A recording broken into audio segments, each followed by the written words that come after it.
여러분 따라하세요. 숨은 영웅들. 오늘 저는 숨은 영웅들이라는 제목으로 하나님의 말씀을 전하겠습니다. 특별히 오늘 임직을 받고 또 시험을 받게 되는 우리 항존직 직분자들 잘 한번 숨은 영웅들이 되기를 바라고 이 말씀에 귀를 기울일 수 있기를 바랍니다. 안개꽃이라고 하는 시가 있습니다. 우리 이혜인 수녀님이 지은 시인데, 안개꽃. 혼자서는 웃는 것도 부끄러운 한 점 안개꽃. 한테 어우러져야 비로소 빛이 되고 소리가 되는가. 장미나 카네이션을 조용히 받쳐주는 기쁨의 별 무더기. 남을 위해서 자신의 목마름은 숨길 줄도 아는 하얀 겸손이요. 여러분, 안개꽃. 이 안개꽃은 자신의 화려함이 없지만 자신의 화려함을 오히려 다른 장미를 세운다든지 또 아니면 다른 꽃들, 카네이션이라든지 이런 것들 더 돋보이게 하는 그런 꽃이 바로 안개꽃입니다. 안개꽃은 장미꽃의 배경이 되어주는 것이죠. 이 안개꽃은 화려한 무대 뒤에 숨어있는 영웅들이다, 그렇게 말을 할 수 있을 것입니다. 많은 사람들은 무대 위에 서서 주인공이 되고 싶어 합니다. 사실은 화려한 조명 아래 청중들의 박수를 받으면서 무대 위에 당당히 서고 싶어 하는 거죠. 그러나 무대 뒤에 조연의 역할을 조용히 담당하는 일도 대단히 중요한 일입니다. 그런데 이 조연의 역할을 하면서 기뻐하는 사람들은 극히 드뭅니다. 사실은 조연이 없이 아름다운 영화를 만들거나 드라마를 만들거나 이건 불가능한 일이죠. 탁월한 드라마도 탁월한 영화도 사실은 조연이 없이는 불가능합니다. 무대가 빛나는 것은 주연을 위해 헌신하는 조연이라든지 수많은 엑스트라들이 등장하기 때문입니다. 주연은 소수입니다. 대부분이 바로 조연입니다. 무대 뒤의 영웅이 바로 조연이죠. 한국인의 특성 가운데 꽤 많은 글을 쓴 분이 계시죠. 이규태 씨입니다. 그분은 이렇게 지적을 하죠. 한국인들에게는 고질병이 있다. 그 고질병이 뭔가 하면 누가 더 높으냐, 서열의식, 키재기의식, 이런 것들이 한국인의 가슴 속에 깊이 남아있다. 이게 바로 유교적인 잔재다 그랬습니다. 자, 서로 이제 만나게 되면 반갑습니다 하고 인사를 하는 거예요. 통성명이 이루어지고 나면 어느 정도 친해지면은 의뢰의 한국 사람들이 확인하는 거 있죠. 고향이 어디입니까? 학번이 어떻게 되나요? 몇 살이에요? 이런 거 묻는 겁니다. 여러분, 다른 나라에서는 유래를 찾아볼 수가 없죠. 이건 엄청난 신뢰입니다. 근데 상대방이 몇 살이냐, 고향이냐, 뭐 2달만 생일이 빨라도 내가 형이니 언니니 뭐 이러고, 학번이 뭐 한 학번만 늦어도 내 선배네 뭐 이렇게 막 이런 식으로 하죠, 늘. 자, 우리 한국의 최초의 선교사였던 언더우드, 그는 선교사역을 열심히 했습니다. 그리고 그는 이제 이렇게 한국에서 당했던 어려운 황당한 일들을 선교 보고를 하는 거예요. 자, 한국에서 선교를 잘하려면 서열의식에 잘 적용을 해야 합니다. 한국은 방에 들어가서도 높은 자리와 낮은 자리가 반드시 있습니다. 자기가 서야 할 자리를 순간적으로 잘 판단하는 것이 한국 선교에는 매우 중요합니다. 이렇게 보낸 거예요. 그랬더니 미국에 있는 선교본부가 도대체가 이해가 되지 않는 거죠. 어떻게 방 한 칸에 뭐 서열, 누가 뭐 어디에 왔느냐, 이걸 도대체가 이해가 안 된다는 거죠. 그래서 이제 이런 편지를 다시 보내왔습니다. 본부에서 언더우드에게. 어떻게 한국이라는 나라는 방 한 칸에도 1등석, 2등석, 3등석이 있냐. 잘 이해가 되지 않으니 부연 설명을 요함. 이렇게. 이런 나라. 네, 저도 어렸을 때 자라날 때 보면은 큰 집에 가면은요, 쫙 우리가 마음껏 막 놀거든요. 막 그러다가 이제 큰아버님이 딱 오셔가지고 제자리. 그럼 딱 자리가 있는 서열식으로 쫙 제자리. 완전히 뭐 제자리에 뭐 순서가 바뀔 수가 없어요. 쫙 앉는 거죠. 사실 여러분, 우리는 대통령보다 부통령이 되겠다, 담임 목사보다는 부목사가 되겠다, 회장님보다는 부회장님이 되겠다, 목표를 이런 데에 두지를 않아요. 잘 정말 지도자를 잘 도와가지고 그 기능을 잘 좀 할 수 있도록 모서리의 역할, 조연의 역할, 이런 역할들이 너무 중요한데, 성경적으로 보면 위대한 지도자, 바람직한 지도자는 결코 자신이 성공하는 지도자가 아니에요. 주변의 사람을 어때요? 다 성공시키는 거죠. 모세의 곁에는 언제나 여호수아가 있었고, 그 곁에는 또 갈렙이 있었죠. 바울의 곁에는 누가라든지 디모데, 에바브로디도 둑이고, 브리스길라, 아굴라, 이런 사람들이 쭉 있었습니다. 자, 여러분, 조연이라든지 엑스트라들도 영웅들이죠. 무대 전면이 아닌 보일랑 말락하는 뒤편에서 바로 충성 때의 조연의 역할을 잘 감당하는 사람들은 축복입니다. 무대 뒤에선 영웅이죠. 성경에 보니까 아브라함의 바로 뒤에는 종 엘리에셀이 있었습니다. 모세의 뒤에는 이도로가 있었죠. 여호수아 뒤에는 갈렙이 있었고, 다윗의 뒤에는 다윗을 생명처럼 아껴주고 사랑했던 요나단이 있었습니다. 여러분, 예수 그리스도 그 뒤에는 누가 있었을까요? 그럼 세례 요한입니다. 세례 요한. 근데 다시 말하면 조연이 없이는 주연이 일을 할 수가 없었어요. 토마스 칼라일은 무대 뒤의 영웅들, 그 영웅의 기질 가운데 대단히 중요한 기질이 있다 그럽니다. 하나가 뭐냐면 성실성이라고 그래요. 성실하고 진실한 것입니다. 성실과 진실, 그리고 자신을 한없이 낮추는 겸손이죠. 위런 버핏이라고 하는 미국의 유명한 투자자는 이렇게 말했습니다. 성실성은 산소와 같다. 성실을 잃으면 모든 것을 잃게 되고, 시간이 지나면 지날수록 더 많은 것을 잃게 되는 것이 바로 성실이 없는 불성실이다 그랬습니다. 이 성실이라는 성품이 승리의 비결이고 축복의 비결이다 하는 것이죠. 에베소 6장 21절에 보니까 사랑을 받는 형제요, 주 안에 신실한 일꾼인 두기고가 이 모든 일을 너에게 알게 하리라 그랬습니다. 두기고 몇 줄 나오질 않습니다. 성경에 보니까 이름이 별로 등장하지도 않아요. 두기고에 관한 설명에 여러분 보면 두 줄도 아니에요. 그저 한 줄씩 나옵니다. 제가 늘 언제나 생각했던 자리, 그 자리는 제 여러분 영어 이름이 바로 두기고입니다. 전 담임 목사가 되리라는 생각을 저는 꿈도에서 부목사로 있었던 시절이 참 저에겐 참 행복했다 하는 생각이 듭니다. 그리고 빈민촌에서 제가 교무의 역할이라든지 이런 일들을 하면서 교장 선생님을 도왔던 일들이 참 저에게는 너무나 행복한 일들이었다는 생각이 듭니다. 여러분, 지리산이라고 하는 제일 높은 봉우리가 청황봉입니다. 청황봉. 근데 이 청황봉이라는 봉우리 하나를 이루기 위해서 돌아보면 전라남도, 경상, 남북도에서부터 시작을 하죠. 자, 설악산의 최고의 봉우리가 대청봉입니다. 이 대청봉 밑에는 수많은 산봉우리들이 있게 되는 것이거든요. 마찬가지입니다. 여러분, 수천수만의 크고 작은 산들이 존재하듯이 사도 바울이라고 하는 걸출한 인물, 신약성경 27권 가운데 반 이상을 기록하고 그때 당시 세계라고 알려져 있는 세계를 세 바퀴 반을 돌면서 복음을 전했던 위대한 사람, 이런 사람이 어떻게 만들어질까 하는 것입니다. 한번 생각해 보세요. 이렇게 위대하고 훌륭한 하나님의 사람, 특별히 복음을 잘 해석해 놓은 사람, 자, 복음을 잘 해석한 사람을 꼽으라 하면 그분은 바로 예수 그리스도죠. 그 다음에 마르틴 루터입니다.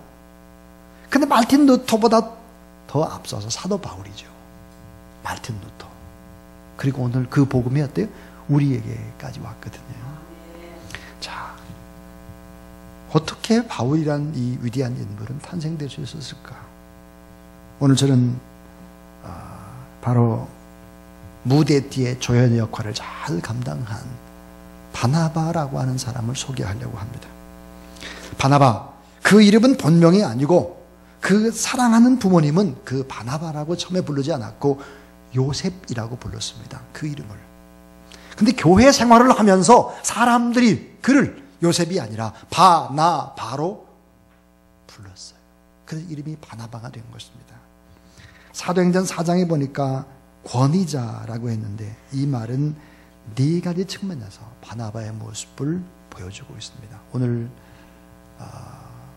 귀한 지도자로 임직을 받고 또 취임을 하는 우리 귀한 23명의 우리 하나님의 사람들, 또 이들을 축복하면서 여러분 함께 나가는 여러분들, 우리가 어떻게 해야 위대한 인물이 탄생될까? 우리는 어떤 조연의 역할을 해야 할까? 바나바의 모습 속에서 네 가지를 찾아봅니다.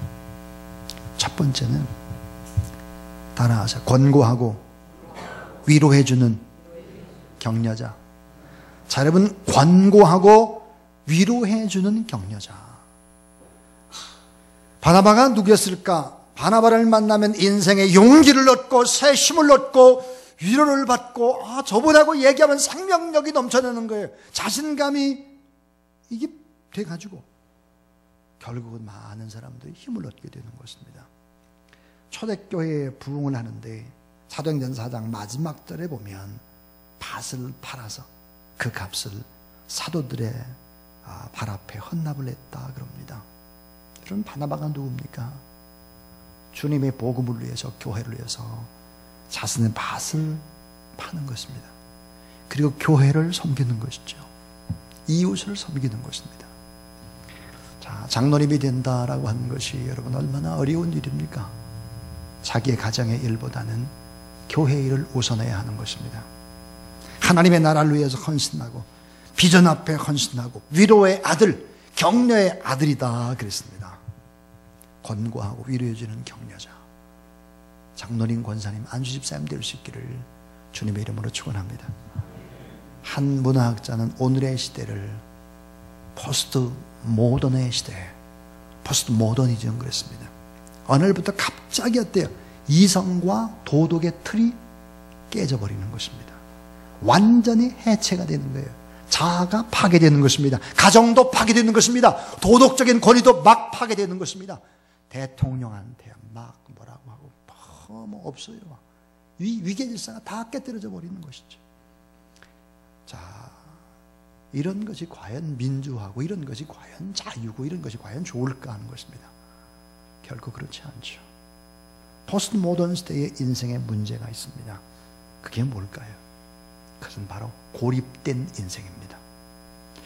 왜 여러분 애완동물을 그렇게 좋아하고 왜 그렇게 여러분 공원에 나가보면 강아지를 끌고 돌아다니고 안고 돌아다니고 그렇게 하는지 아십니까 여러분요? 속썩이는 남편보다 강아지가 더 좋다고 그래요. 고립된 인생입니다. 포스트 모던의 시대죠. 또 하나 상처난 인생입니다. 다 상처받아요. 뭐 어떻게 그렇게 상처를 많이 받는데 도대체 모르겠어요. 이래서 상처받고 저래서 상처받고 뭐 자기가 주인이지요. 그래서 상처를 빵빵 받아요. 또 하나의 특징이 있습니다. 포스트 모더니즘의 시대에. 그것은 바로 목마름입니다. 아니 돈은 예전보다 있는 것 같은데 아니 뭐 좀 괜찮아진 것 같아요. 분위기는 여러 가지. 근데 훨씬 더 목이 말라요. 훨씬 더 외로워요. 훨씬 더 상처를 쉽게 받아요. 그럼 이런 목마른 인생의 특징이 뭘 것 같습니까? 그것은 바로 한 자리에 오래오래 머무르지를 못해요. 여러분 교회의 진정한 부흥이 뭔지 압니까? 숫자가 늘어나는 것이 아니에요. 교회의 진정한 부흥은 3대가 모여서 한 하나님과 한 교회를 섬기는 겁니다. 이게 진정한 부흥인 거예요. 여러분 교회도 뭐 프로그램 잘하고 뭐 좋은 뭐 명사들을 뭐 불어놓고 막 집회하고 또 광고지 해가지고 다 돌리고 그런 사람들을 얼마든지 모을 수 있습니다. 그게 부흥이 아니에요. 3대가 모여서 하나님 앞에 아름답게 한 교회를 섬기며 대대로 그렇게 나가는 것이 진정한 부흥이죠. 목마른 인생 한 자리에 오래 머물지를 못하는 거예요. 애인도 바꾸고 파트너도 막 바꾸고 직업도 바꾸고 뭐 수틀리면 막 바꿔요. 종교도 막 바꿔요. 인생의 방황으로 얼룩지는 시대에 이 같은 사람에게 여러분 필요한 것이 무엇일까요? 위로, 격려, 배려, 경청이 필요한 것이죠. 그러므로 이 시대는 누가 필요할까요? 바나바와 같은 사람이 꼭 필요합니다. 오늘 임직을 받는 하나님의 사람들이 바나바와 같은 위로자, 격려자, 잘 들어주는 자, 함께 울어주는 자, 이런 바나바가 될 수 있기를 주의 이름으로 축복합니다. 바나바는 따라하세요. 위로의 아들, 격려의 아들. 위로와 격려의 아들, 딸, 장로님, 권사님, 안수집사님 될 수 있기를 바랍니다. 두 번째, 이 바나바는 누구였을까? 따라합니다. 믿어주고 인정해준 자. 여러분 생각해 보세요. 철저히 믿어주고 철저히 인정하고 철저히 기대를 하면 그 영혼은 크고 살아납니다. 자, 여러분 생각을 해보세요. 내 곁에 나를 철저히 믿어주는 사람, 그리고 아니 어떻게 하면 그렇게 잘하냐고 나를 최상으로 여기고 위로해주고 격려해주는 사람, 그리고 어때요? 끝까지 잘 될 거야 이렇게 바라봐주는 사람이 있다면 나는 어때요? 성장할 수밖에 없는 거죠. 사도 바울의 신원 보증을 서준 자가 누구일까? 바나바입니다. 사도행전 9장 26절에 사울이 예루살렘에 가서 제자들을 사귀고자 하나 다 두려워하여 그의 제자됨을 믿지 아니하느라 그랬습니다.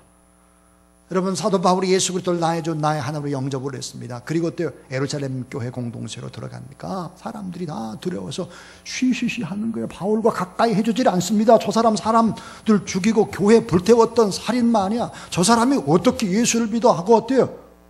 공동체에 섞일 수가 없는 거예요. 여러분, 의심을 하는 겁니다. 저 사람이 예수 믿을 리가 있나? 저 사람이 무슨 제자야? 저 사람이 무슨 다메섹 도상에서 예수님을 만났다고 그래? 말도 안 돼. 또 우리 잘못하다 저 사람한테 잡혀가가지고 죽는 거야. 이렇게 될 때죠. 잔혹한 핍박자. 근데 어느 날 나타난 나는 그리스도이나 믿어줄 리가 없습니다. 자, 여러분, 사도 바울이 예수 그리스도를 믿고 영접한 것은 누구도 믿어주지 않으려고 할 때 결국은 바나바가 등장을 하는 것입니다. 그래서 사도행전 9장 27절에 보니까 바나바가 데리고 사도들에게 가서 그가 길에서 어떻게 주를 본 것과 주께서 그에게 말씀하신 일과 다메섹에서 그가 어떻게 예수 그리스도의 이름으로 담대히 말하던 것을 말하니라 그랬습니다. 이 말이 뭐예요? 여러분, 이 사람 진짜예요. 제가 보증합니다. 이 사람 정말 그리스도인이에요. 이 사람 정말 예수를 믿자마자 복음을 전했어요. 이 사람 뜨거운 열정 있는 사람이에요. 이 사람 정말 진실입니다. 이 사람 진짜 복음의 사람 맞습니다. 저의 모든 인격을 다 걸고 제가 사울의 회심, 예수 그리스도의 믿음을, 진실성을 보증하겠습니다. 신원 보증합니다. 이렇게 힘썼던 사람이 바로 바나바인 것입니다. 제가 보증합니다. 제가 진짜합니다. 여러분, 이 말을 하기가 얼마나 어려웠을까요? 예수 믿는 사람을 죽였거든요. 교회를 불태웠거든요. 악한 사람이거든요. 그 사람들 앞에 내가 이 사람 믿어요. 이렇게 하기는 너무 힘든 거죠. 여러분, 보증을 서준다는 것이 얼마나 어려운 줄은 저는 뼈저리게 느꼈습니다. 뼈저리게. 자, 주세랑 교회가 이 건물을 계약을 했습니다. 그리고 중도금을 치러야 되는 거예요. 돈이 없잖아요. 중도금을 치러야 되는데 빚을 내야 되는 거예요. 빚을. 방법이 없습니다. 돈을 마련할 방법이 없어요. 그래서 제가 평소에 아주 사랑하고 존경했던 사촌 형님이 계세요. 찾아갔어요. 형님한테 찾아가가지고 형님 급하니까 좀 보증을 좀 서서 담보로 해가지고 1억만 좀 빼주세요. 1억. 형님이 거절하시더라고요. 너무 안타까웠습니다. 그 형님이 결국은 몇 달 전에 돌아가셨어요. 제 생각에 그런 생각이 들었습니다. 장례식을 제가 다 침례를 하면서 그런 생각이 들었어요. 기업을 했으니까 돈이 많이 남았잖아요. 근데 그걸 보니까 동생이라든지 아들이라든지 사위라든지 이거 돈을 이렇게 나누고 그렇게 하는데 보니까 이게 어려운 조짐이 보였어요. 어려운 조짐. 그리고는 그때 제 마음속에 다 잊어버렸는데 1억만 빌려달라고 할 때 좀 안 빌려주더니 몇 해밖에 못 살면서 교회를 위해서 했으면 얼마나 좋을까, 그런 생각이 제가 들더라고요. 보니까 여러분, 제가 아주 사랑하고 존경하는 형님인데 쉽게 보증을 져주질 않았습니다. 저보다 9살 위인 형님이 계신데, 이분이 이제 분당의 정자동에 이제 아파트를 가지고 계세요. 그래서 형님한테 또 전화를 했습니다. 형님, 아파트 좀 재핍시다. 그래가지고 좀 돈을 좀 꿔주세요. 이랬더니 형님이 하는 말이, 이게 지금 전세인데 그 전세를 담보를 해가지고 빼쓴 돈이 또 억인 거예요. 수억이 되는 거예요. 빼봐야 얼마를 빼겠냐, 이렇게 얘기를 하는데 제가 뭐 방법이 없잖아요. 형님 집은 형님 집인데 그게 전세를 주고 그걸 가져가 또 이제 또 뺏은 거예요. 빚인 거예요.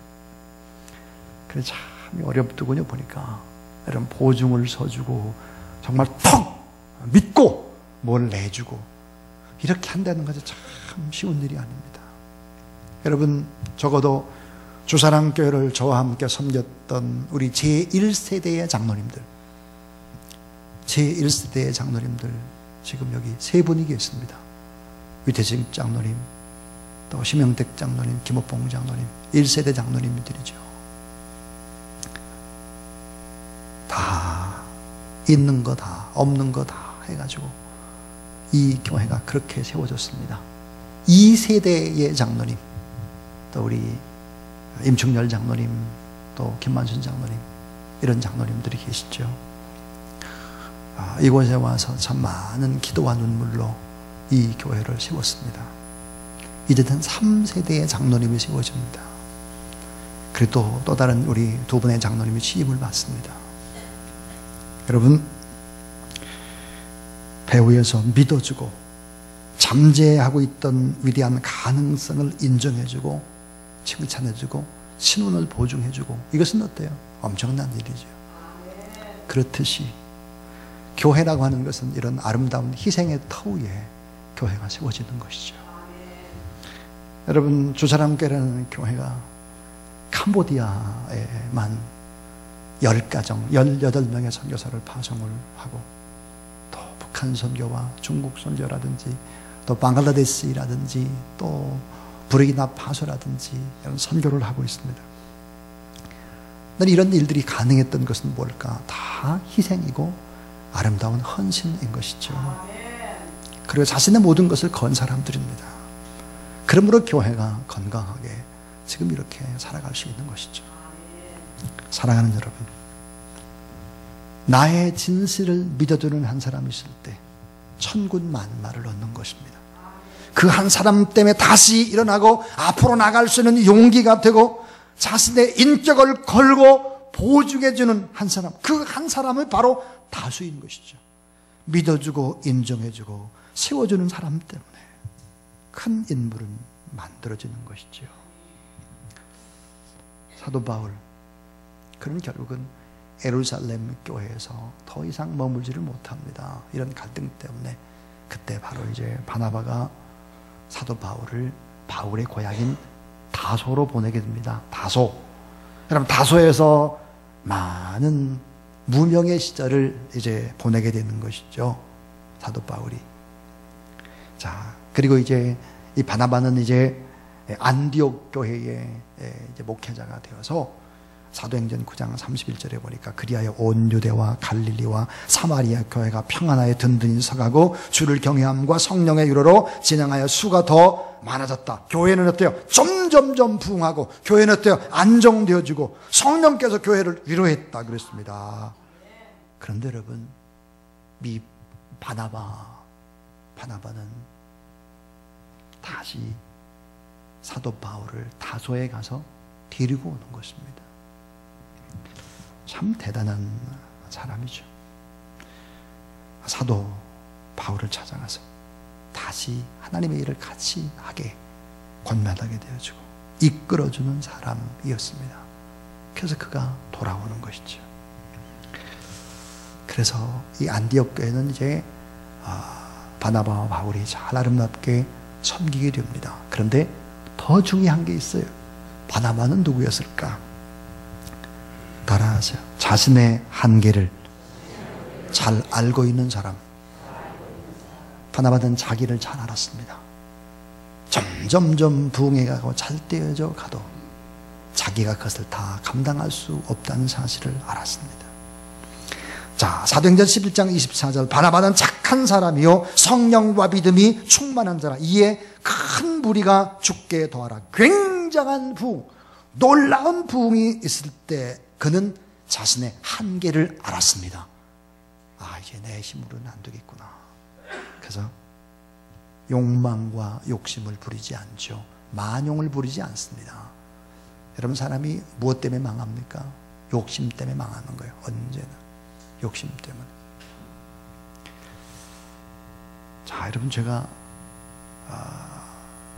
만 60이 되면 선교사로 가겠습니다.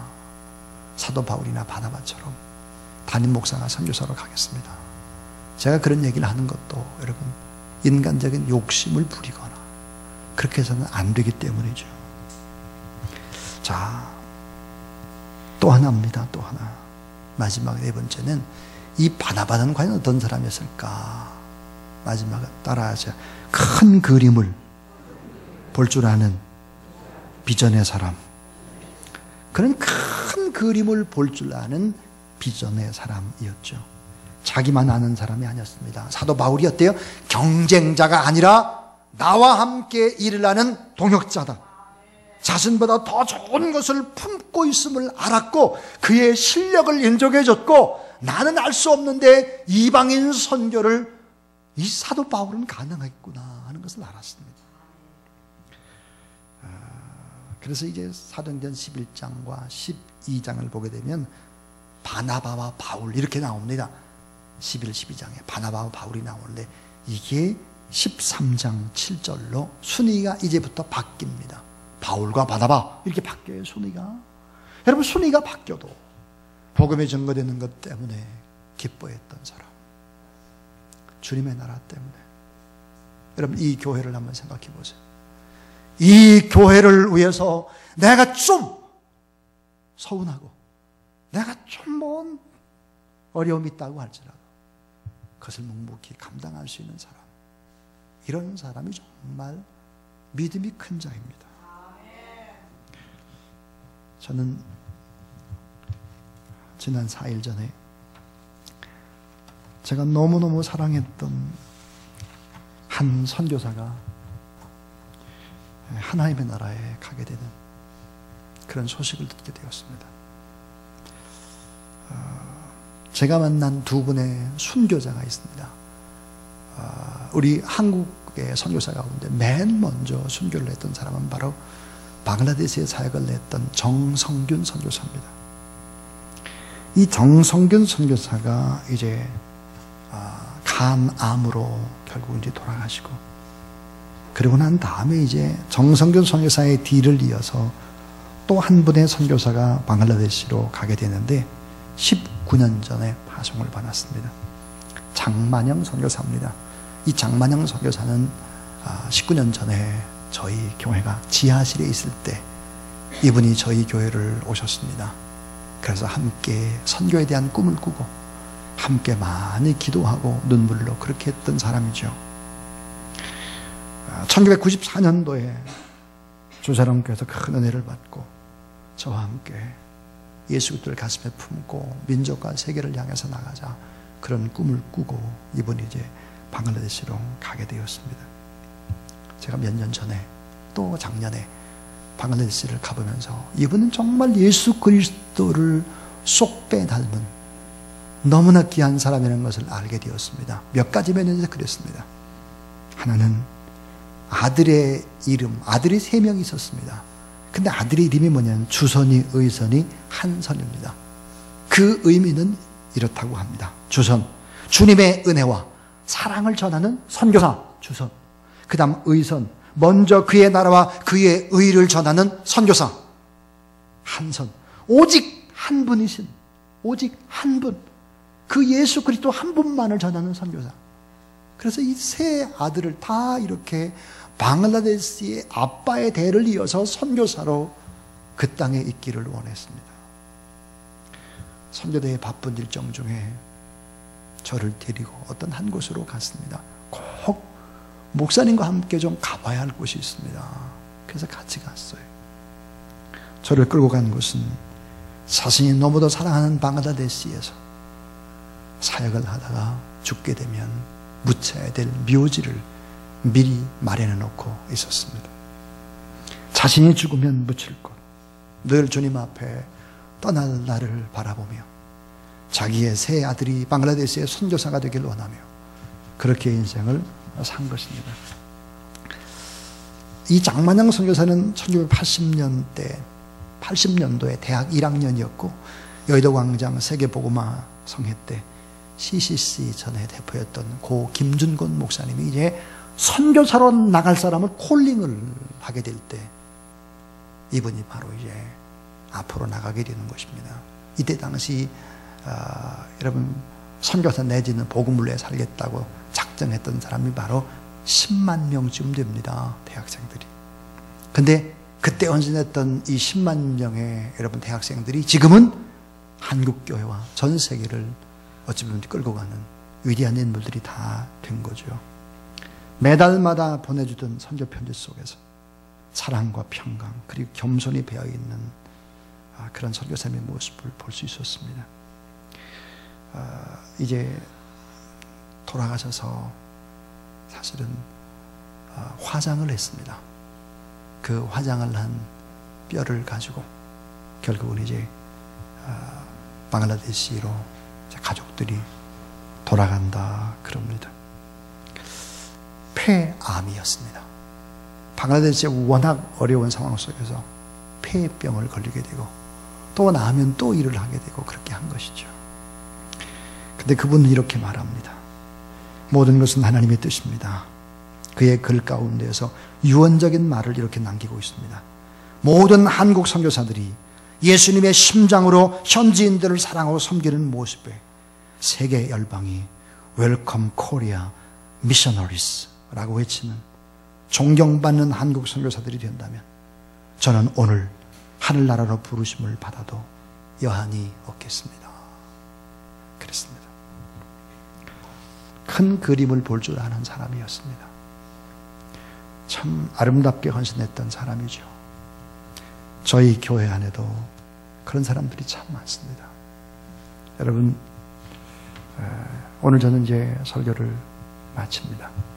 오늘 이 시대, 포스트 모더니즘 이 시대에 정말 필요한 사람은 누굴까? 그 사람은 바로 바나바와 같은 사람입니다. 오늘 임직과 취임을 하는 모든 23명의 하나님의 사람들이 바나바와 같이 그렇게 하나님 앞에 쓰임받게 되기를 바랍니다.